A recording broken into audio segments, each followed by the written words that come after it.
Hello, कैसे हो बच्चे? ठीक।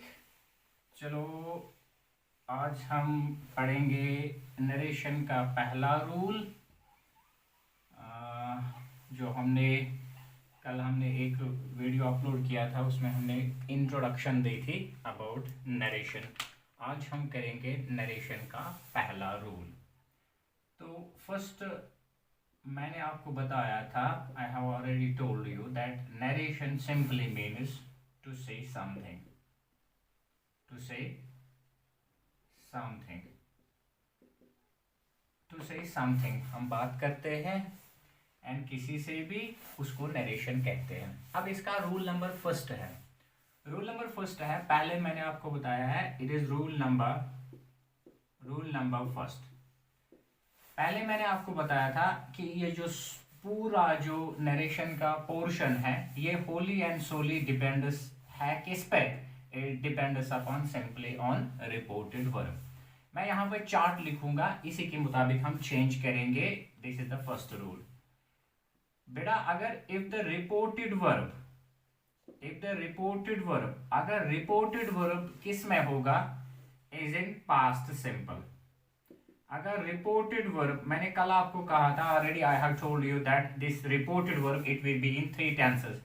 ये किस में होगा? It will be in past simple और past indefinite, it will be in present simple और future simple.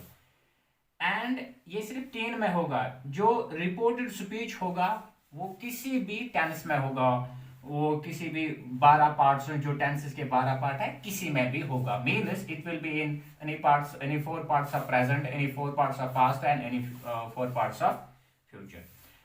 If the reported verb is इन, यहां पे मैं दूसरा जो पार्ट है वो है रिपोर्टेड स्पीच, अगर रिपोर्टेड स्पीच जो होगा, अगर ये प्रेजेंट में होगा, मीन्स प्रेजेंट के किस में? प्रेजेंट के 4 पार्ट्स में। अगर ये होगा, if it will be in present simple, या present you will call it the present indefinite, या ये दूसरे में हो सकता है, it will be in present continuous. तीसरा होगा, it will be in present perfect, and fourth part है, it will be in present perfect continuous. अगर यहां से if reported verb will be in past simple and reported speech इसमें होगा, present simple में होगा, तो ये प्रेजेंट सिंपल जब हम इसको, ये किस में होगा? It will be in direct, ये तो डायरेक्ट में होगा। अगर हमें इसको किस में चेंज करना है, if we have to change it into indirect, अगर हमें इसको किस में चेंज करना है? इनडायरेक्ट में। ये जो प्रेजेंट सिंपल है, इट विल बी चेंज, यहां से reported verb there will be no change. ये present simple, as per the present simple is concern, ये किस में होगा चेंज? ये present simple will be changed into past simple. Present continuous will be changed into past continuous. Present perfect will be changed into past perfect, and present perfect continuous will be changed into past perfect continuous.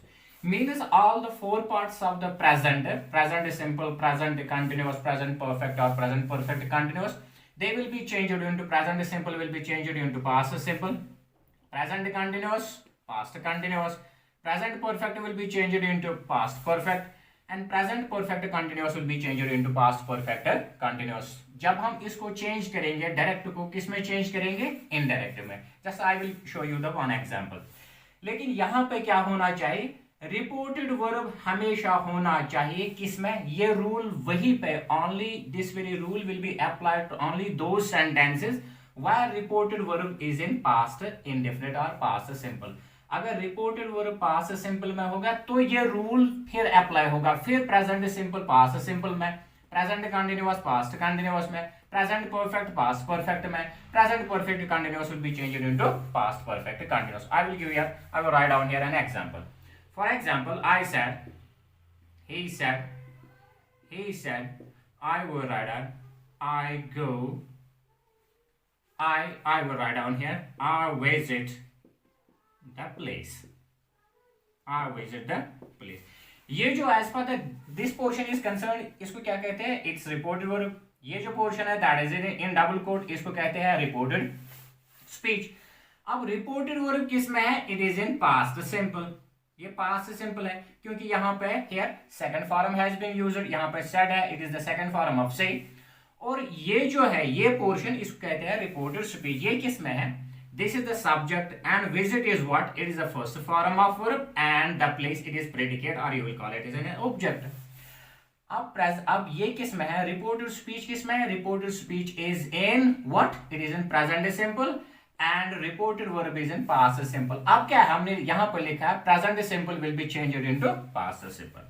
अब हम इसको, ये किस में है? It is in direct. मैंने आपको कल भी कहा है जो पोर्शन किस में होगा, the part that is in double quote consider it is in direct. अब हमें इसको क्या करना है? Now we have to change it into indirect. मैं अब यहां पे एग्जांपल लिखूं, ही सेड, डबल कामा के बदले मैंने आपको कल भी कहा था in the last lecture, I have already informed you or giving you the information that whenever the reported speech is started with subject, double comma is replaced by that. double comma किससे replace होता है? that से।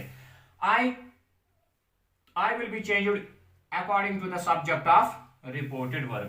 I के बदले मैं क्या लिखूं? he। अब ये present simple है, ये किस में change हो जाएगा? past simple में।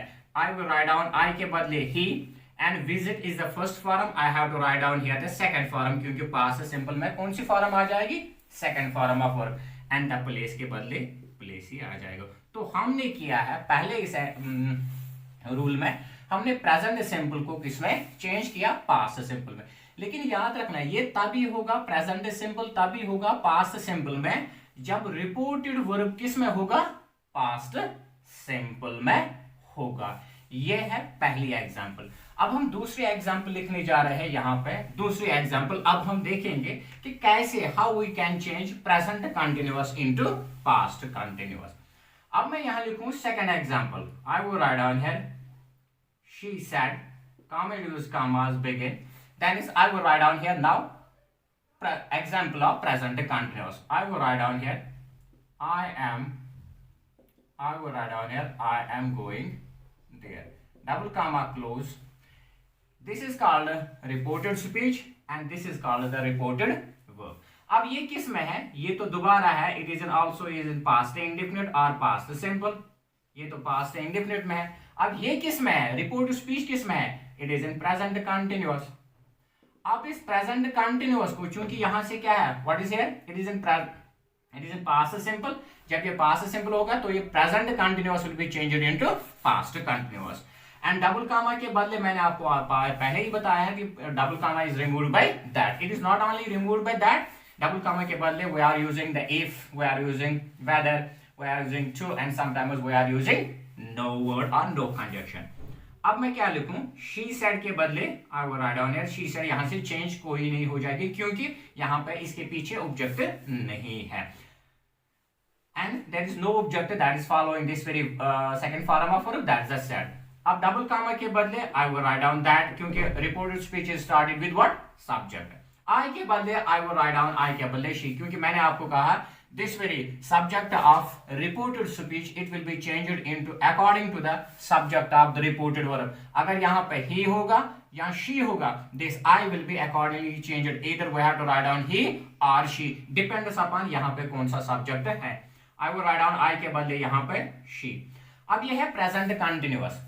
अब मुझे लिखना है I have to change it this present continuous into past continuous।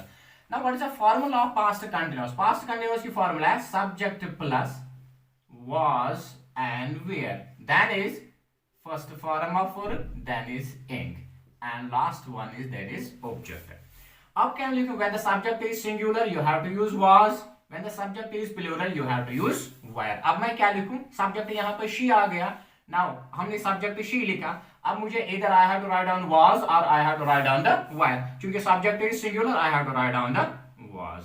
Then is go, it is the first form of verb is the go and then is the ing, then is ing। Then it is answer is she said that she was going there। Last पे full stop आ जाएगा। तो हमने change किया, आज हमने change किया present simple को हम किस तरीके से चेंज करेंगे पास्ट सिंपल में, प्रेजेंट कंटिन्यूअस को किस तरह करेंगे चेंज पास्ट कंटिन्यूअस में। तो ये था आज छोटा सा लेक्चर, लेकिन बहुत से बच्चों ने मुझे कमेंट किया था कि sir please use Urdu as the medium of instruction, क्योंकि dear students I am teaching English and most of the time I have to use English as the medium of instruction. अब बच्चों की सहूलियत के लिए मैंने थोड़ा सा इसमें मिक्स किया है। I have used both the languages, it is Urdu and English. उम्मीद है कि आपको ये समझ में आया होगा। तो मेरी आपसे यही गुजारिश है कि मैं तो मेहनत करता हूँ बच्चों के लिए, अब आपको ये करना है, इसको शेयर करना है और सब्सक्राइब करना है, क्योंकि सब्सक्रिप्शन और शेयरिंग ये फ्री है, इसमें आपको पैसे नहीं लगते हैं। Thanks a lot.